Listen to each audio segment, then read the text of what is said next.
Hi everyone, it's AC here, and welcome to Hi Homeboys of this week. And we haven't done one in ages. And our guest for this week is our great friend Aaron Melcher. Yes, we got Aaron Melcher on here. We got some questions for him.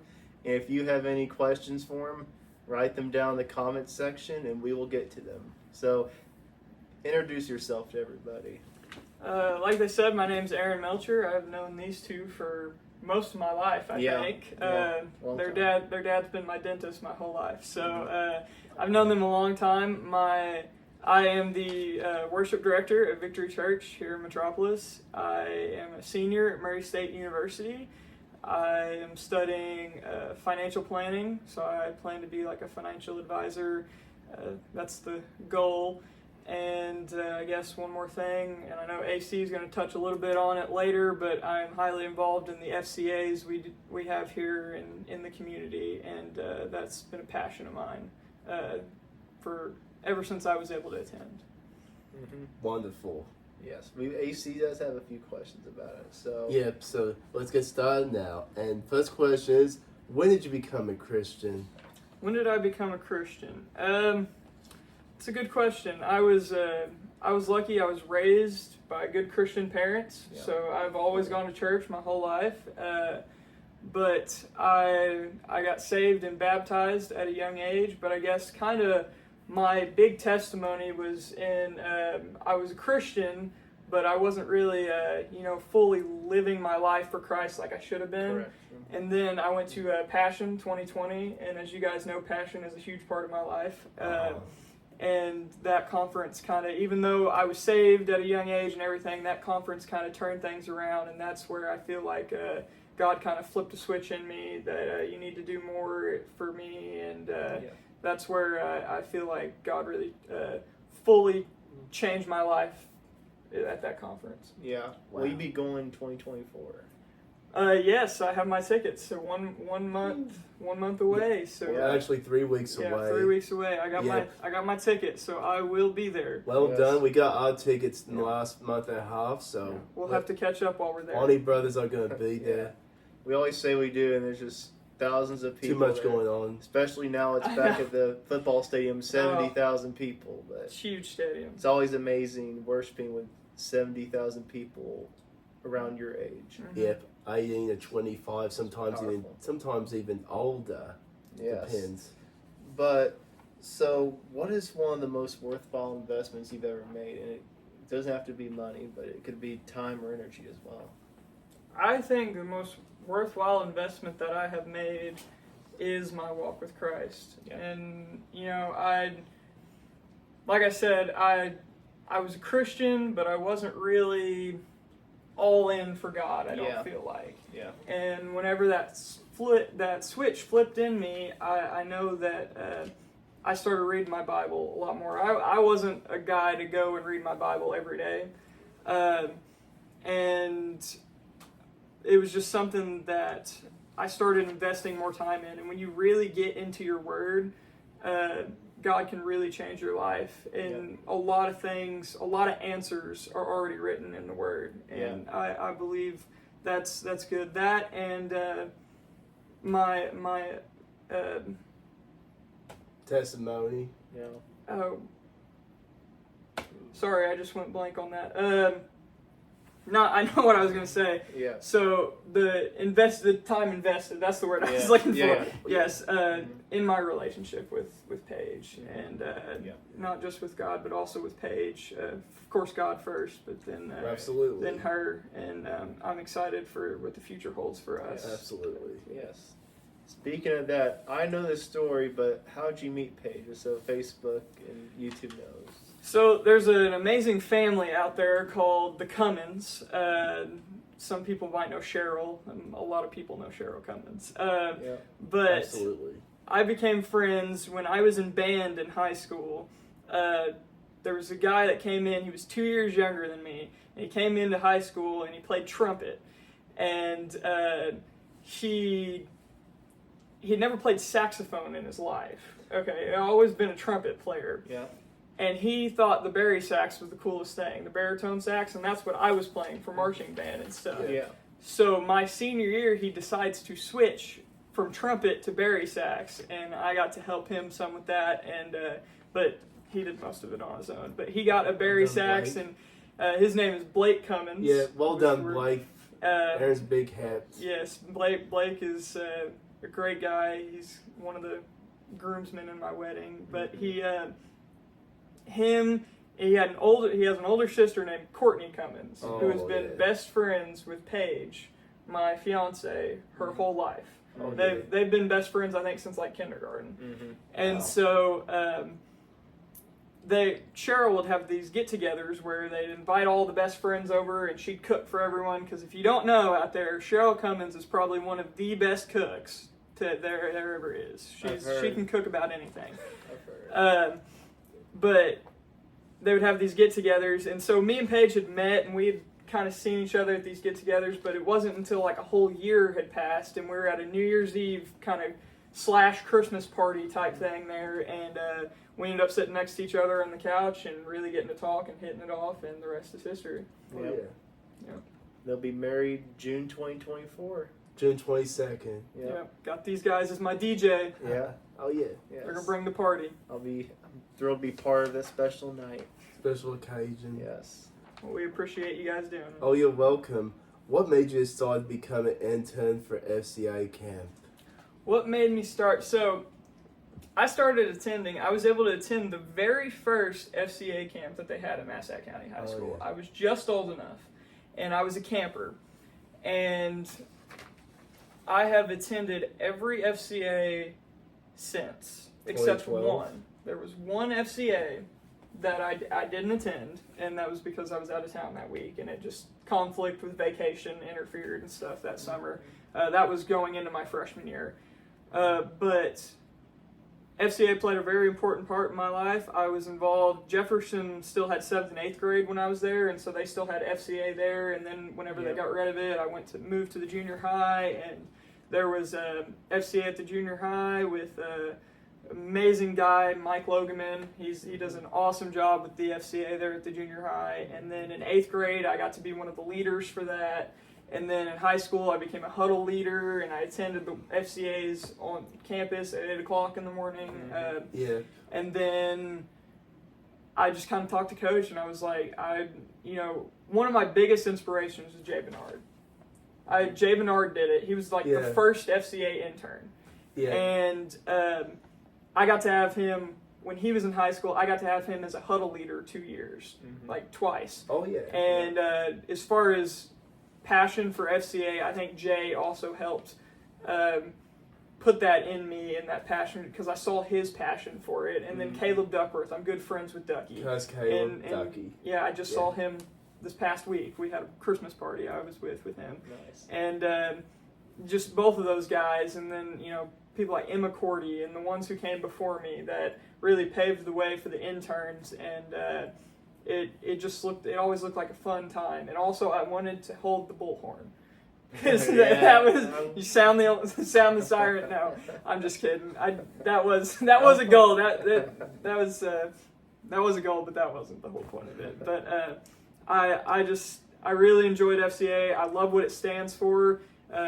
Building up our youth and our community, not only in their sports, but a lot of kids we get to minister to around 100 kids, or 100 plus kids.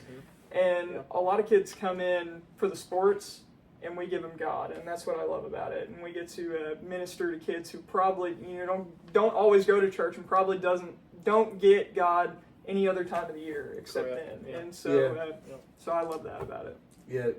What a but great aspiration. This was my last year as an intern. I hope to come back in the future and kind of help out in different ways, but I think it falls on my wedding week this next week. So it actually is, man. This next year, so I won't be in town that week. But, you're off to next, probably. Yeah, but I just knew it was about the right time, and I am happy with who we're passing it down to. Reed and Ashlyn, they did a great job this year. I was able to work closely with them, and they're going to do a great job taking it over fully next year. Yes, they will. Yes. I agree with you there. Yes, sir. My next question is, so how is a failure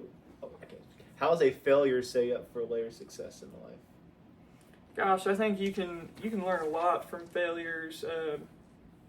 I feel like we fail I fail a lot of times. You want like a specific failure, or do you have a favorite one? Yeah, I have a favorite failure. Wow. Let's see.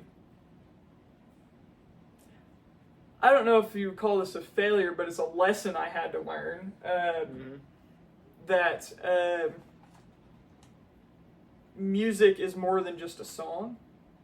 And, you know, with me being a worship leader, because whenever I was younger, I feel like I was just up there singing a song, and I guess you could consider that a failure because you're not really worshiping if you're just up there singing a song. And so, I don't know if this really answers the question, but that's something I had to learn. The older I got, is worship is more of a heart thing than it is, you know, there's that old, oh gosh, I can't remember. I think it was Matt Redman was the one who did it. Heart of Worship. Yeah. I think Matt Redman was the one who sang that. Great singer. Yeah, but that was that song is so true. It's so much more than just up there singing the song, and worship is so much more than just a song. Yeah. And I think that's one thing I had to learn through, you know, there was a lot of times where I would just up there and I was just going through the motions, just singing another song. You know, I'd sang most of my life. I come from a very musical family, so it was just another song to me, and I was just up there singing. And I feel like that's something I really had to learn. And I would, honestly, I know it might not be a failure to some people, but I would consider that a personal failure for me, that I didn't realize that sooner. Yeah. Yeah. It's a good one. Oh, yeah. So, what's your favorite part of FCA camp when you were a camper/intern? When I was a camper,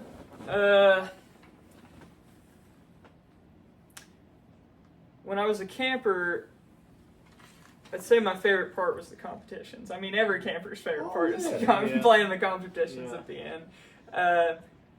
Like title leader, intern. Yeah, I also loved all the great speakers. I always thought it was cool seeing the different speakers that came in every year. I don't remember who it was, but they had a guy come in my first couple of years there. He was there like both years, and he had these cinder blocks, and he broke all these cinder blocks. He was like a karate guy or something. I don't know who it was, but he broke all these cinder blocks with his hand, and I thought that was the coolest thing ever. They had a band in there one time whenever I was younger, a Christian band, and but there's been they've had like ex-Olympians and stuff that they've been able to bring in there, and it's great to hear their testimonies and everything that they bring.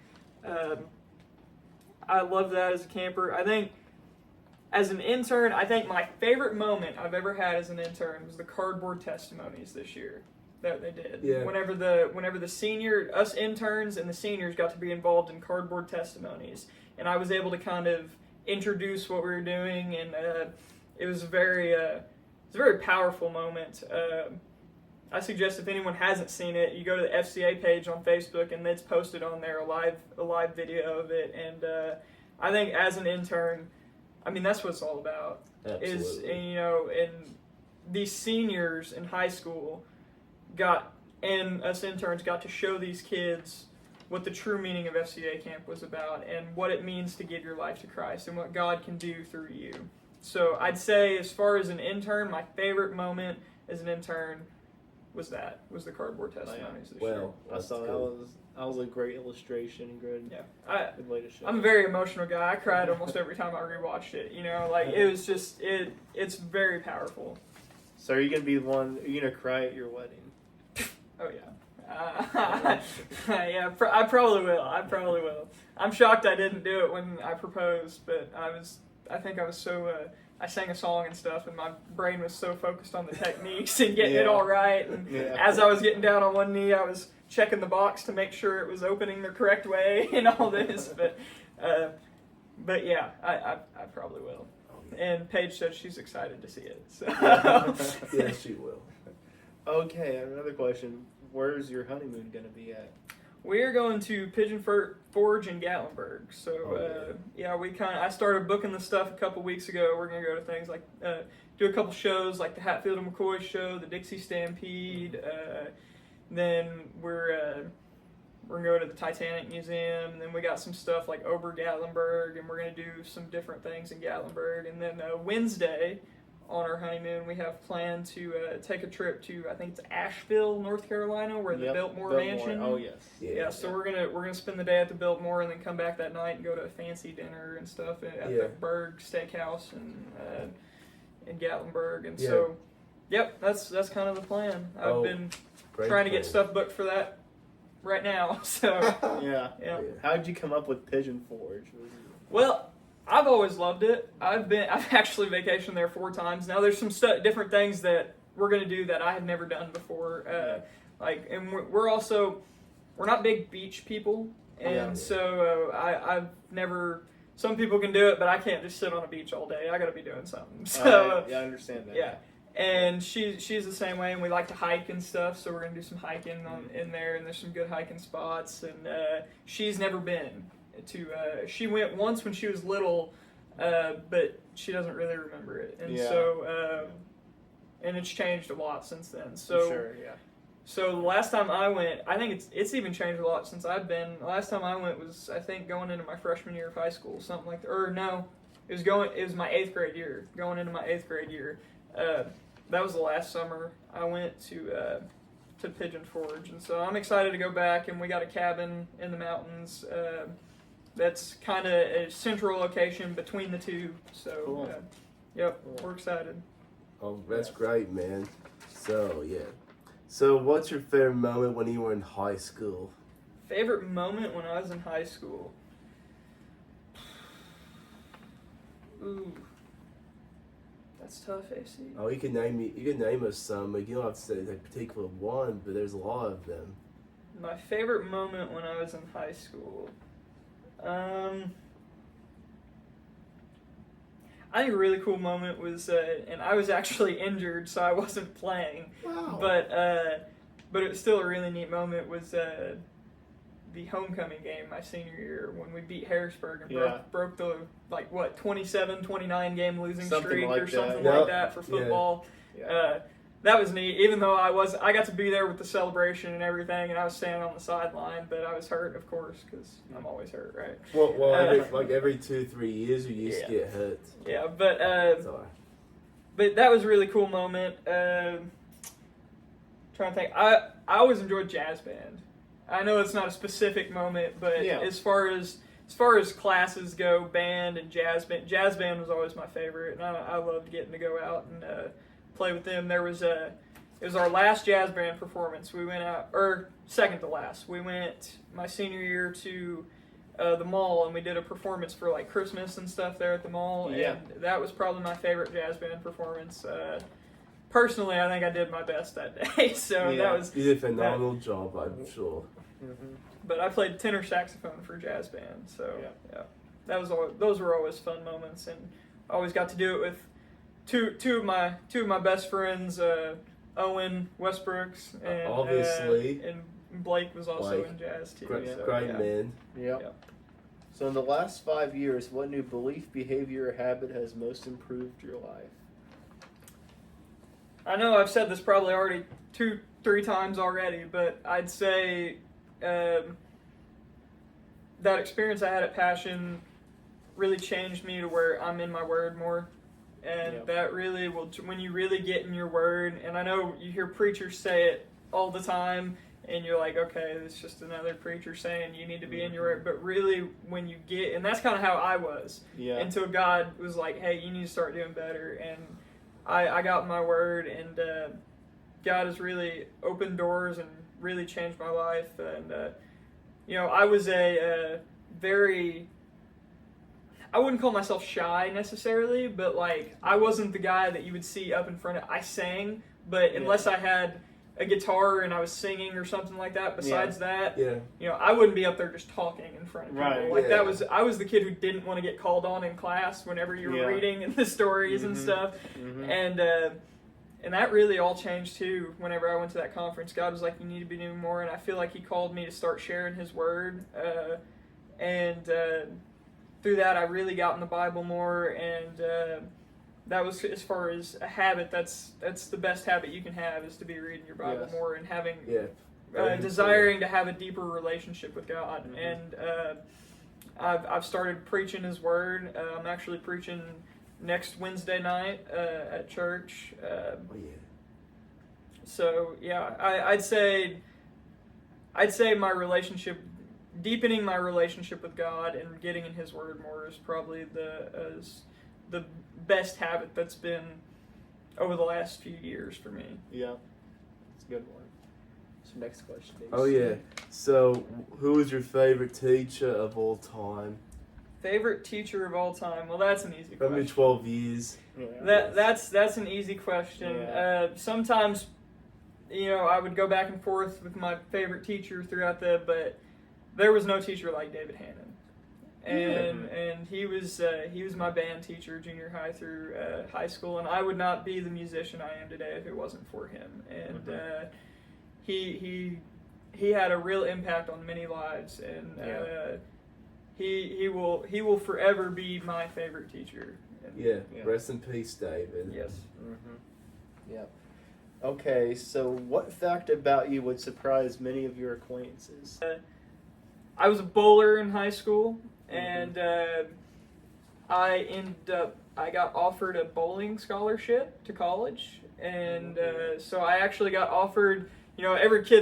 Every guy's dream is to get offered some sort of athletic scholarship in college, and I know it's bowling, and a lot of people are like iffy on whether bowling's a sport, but don't tell me that because it's definitely a sport.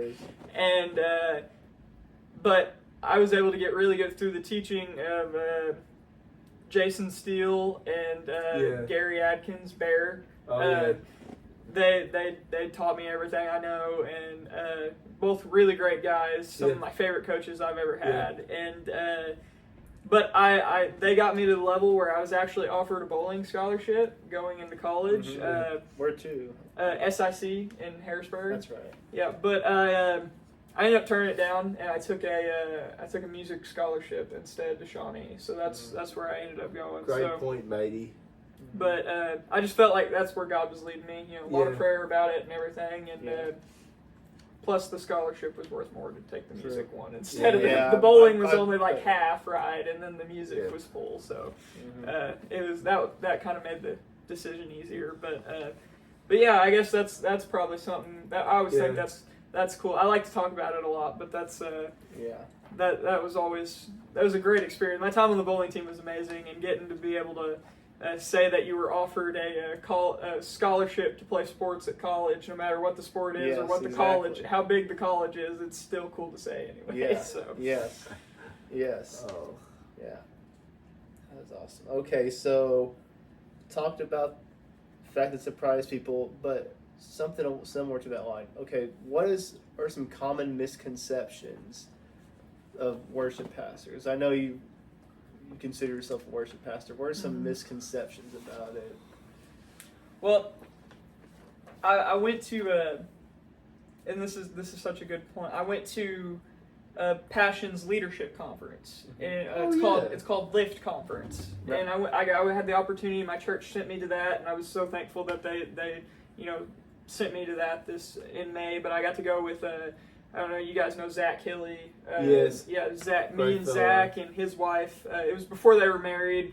His mom was also there too, but his wife now is my pastor's daughter, and so they go to our church, and whenever he's not out traveling, leading worship somewhere else. But I had the opportunity to go with all of them to this Lift conference back in May, and they had this. So this was their creative team. This wasn't necessarily their worship team, but it said, we have it all figured out, and other misconceptions about leadership or something like that. And I think that's a big misconception, is that people think that the leaders have it all figured out. We don't. We take it one step at a time, just like everyone else, and nobody's going to have all the answers to everything.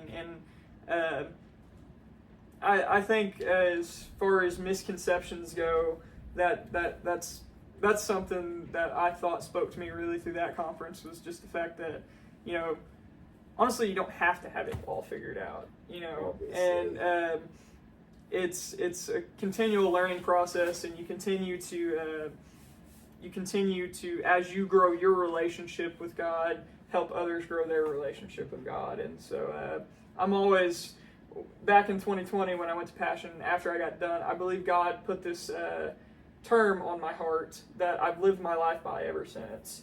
And you can see it if you go to any of my social medias, you can see it in my bio, and it just says striving leader for God. Mm-hmm. And I just feel like that's what we're all called to be, is striving leaders for God. And so we don't all have it figured out. And I think that can be a misconception that some people think, well, they got it all together because they're at the... No, we don't. Oh, yeah. But that's in leadership as a whole. Yeah. So. Yeah. Now, so what 5 books of the Bible would you recommend to anybody, particularly Aileen? Yeah, well, what's your 5 favorite ones? 5 favorites. 5 favorite ones. So that's also a tough question. But we did I'd say one of my favorites, we did a study with, we had a college Bible study this last summer, and we went through the book of 1 Corinthians, mm-hmm. and that was really good. I really suggest 1 Corinthians. Galatians, I love my favorite scripture in the Bible comes out of Galatians, where it talks about the fruits of the Spirit, and that's one of my favorite scriptures in the Bible. Just all the Gospels, Matthew, Mark, Luke, John. Mm-hmm. It's good to have a different perspective on Jesus' life, and those are all great. And I honestly, I know that scares a lot of people, but I think it's important to know the book of Revelations and read the book of Revelations and stuff, and know what awaits us in heaven. Yep. You know, it can be a scary thought, but heaven, you know, it's an amazing place that we can't even comprehend, you mm-hmm. know. And so I'd say, as far as, I mean, I don't know if I named 5. I guess I did more than 5, but yeah. I know you guys had to change that question for me because I don't read too. Now, we were talking beforehand about how I don't read too much, but I guess there is one book as far as ministry books go that I do like. I read through it with my pastor and the assistant pastor at our church.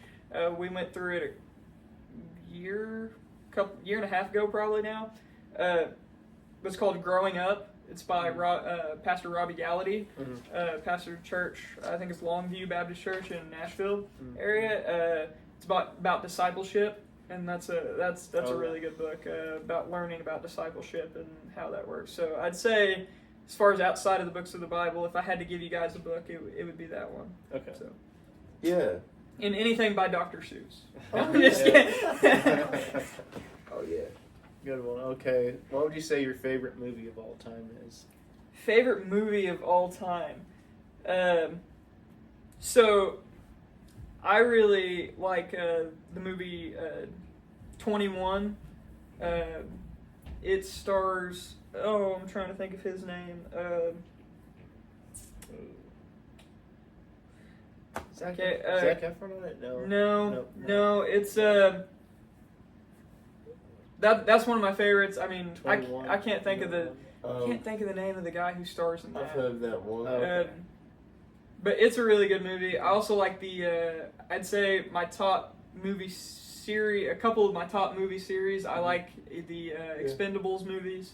Oh, those are really good. They just came out with the 4th one. I went and watched that in theaters in Murray. I was the only one in the theater, but yeah. Oh wow. But that's good. And then I like the Now You See Me movies. Yeah. The Morgan Freeman, Michael Caine. Yeah, Morgan Freeman, Michael Caine. There's a whole huge star cast. Mark Ruffalo, and they're all in the. Oh yeah. Yeah. So, yeah, I'd say Now You See Me, 21, Expendables. Those are all good movies. As far as faith-based movies go, though, I would I really like the War Room movie. War Room's really good. Ooh. That's probably my favorite faith-based movie is War Room. Okay, that's good. Ooh. I haven't seen that one. I'll have to check it out sometime. Yeah, that's really good. I suggest checking it out. Yeah. I was just thinking about this story you had, the Babylon story. No, yeah. Yeah. That was probably that was bad. That was the most memorable one. Yeah, that was. Word to the wise: check check into the movies before you go to them. we learned our lesson on that one. But yeah.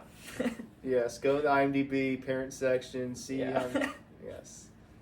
So, my next question, another movie. What's your favorite animated movie of all time? Favorite animated movie of all time? I'm a big Disney fan. I love Disney. I said my favorite Disney animated, I love Ratatouille. Ratatouille is a good one. I know your whole kitchen at your apartment's decked out in Ratatouille. Yeah. I'd say Ratatouille, if not my favorite, it's one of my, I really like Ratatouille. I guess I also like the Toy Story and Cars. Two of my favorites too. But Ratatouille is probably I really like that movie. Second to last question. When was your first mission trip? If you've been to a mission trip before? I actually have not. That is something I would like to do in the future, but I've never been on a mission trip before. I know mission trips can be in this country too, and that's important too. But I've actually never been out of the country either. So so we're still on mission. In a way, FCA is sort of your mission field. Yeah. In a way, I guess I've used that as a mission field, and I've been out here recently. I've gotten to start. God's opened some doors this semester for me. We do a bi-monthly men's service in the community men's service at the community center, and so the next one's February 5th for any men watching that want to come out to it. But it's at 6:30, February 5th. On Monday. Yep, that's a Monday. Yes. And it's great. Brother Harvey Baxter and Brother Kelly Jennings and those guys, they lead it up. I think his first name's Robert Potterbaum. I think that's his first name. But those guys are usually the ones that kind of lead this service. But me and my brother have gotten to start leading worship for that this year. And then also I've gotten to do a lot with At the River Ministries this year. And me and Noah have started leading worship quite a bit for At the River Ministries. They're doing a great thing there. Brother Han and Lang, I can't think of her first name. Dr. Lang's wife. Jackie? Yeah, Jackie. Yeah. Jackie Lang. Yeah. They do an amazing job there at the River Ministries, and so. Well done, Jackie. Yep. So those are some couple things that I've been able to do just recently within the last few months that I guess you could consider some mission type stuff. So. Okay.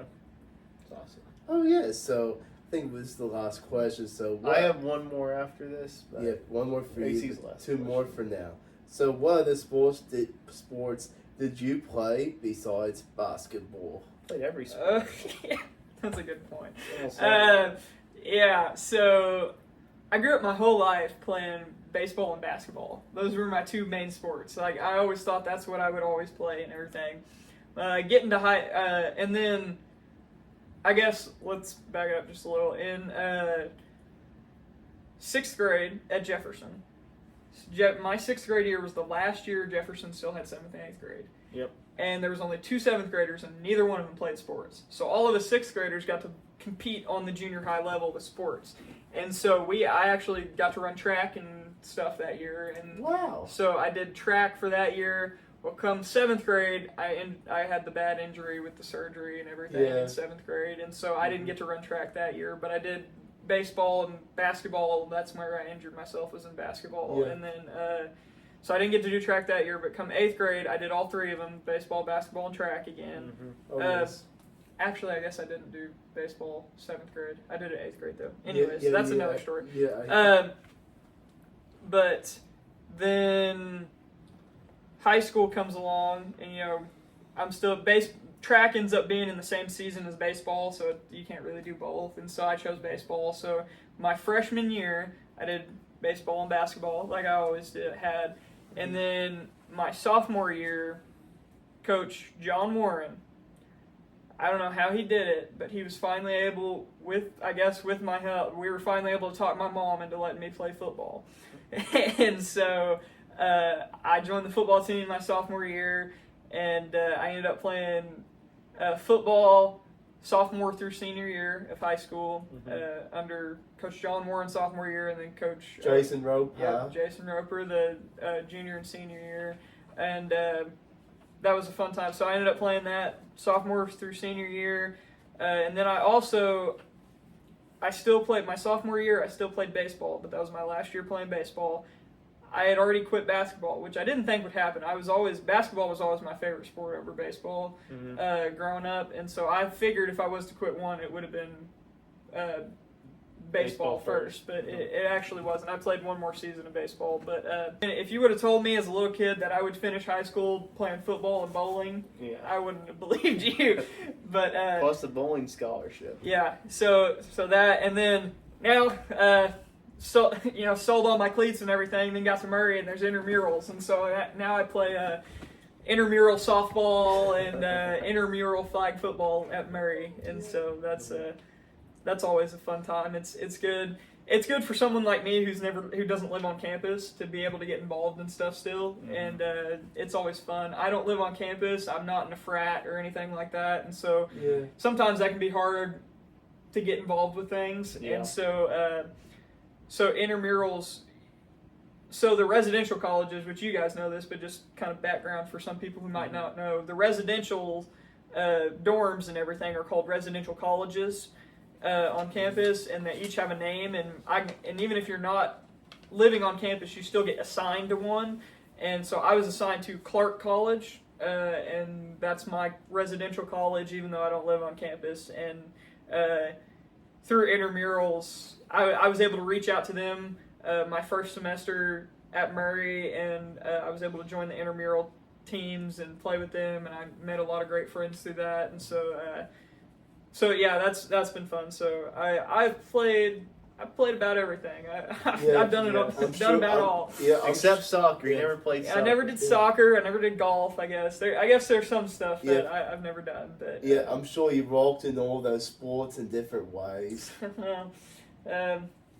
I excelled in some more than others. Yeah. Oh yes. Got one last question for Aaron. It's the same one, so he probably knows it's coming. What are some things you want to talk about that we haven't mentioned yet?